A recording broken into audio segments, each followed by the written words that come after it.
Hi అండి. ఇవాళ మన వీడియోలో బబ్బెర్లు అదే గుడాలు ఎలా వేసుకోవాలో చూపెడతాను.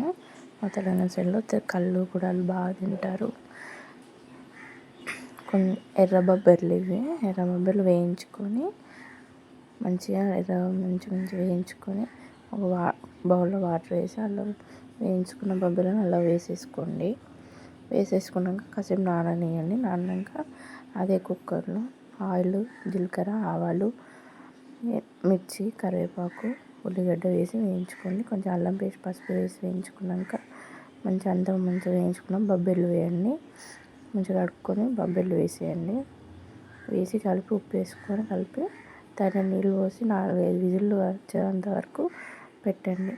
అంతేనండి, ఈజీగా చేసుకోవచ్చు బబ్బెర్లు. కొంచెం ధనియాల పొడి, కారం, కొత్తిమీర వేసి కలపండి లాస్ట్లో. అంతే అండి, చాలా అంటే చాలా టేస్ట్ ఉంటుంది. బబ్బెర్లోకి చికెన్ కర్రీ పెట్టుకొని తింటే చాలా అంటే చాలా బాగుంటుంది. మా తెలంగాణ సైడ్ కళ్ళు గుడాలు చికెన్ పెట్టుకొని తింటాం.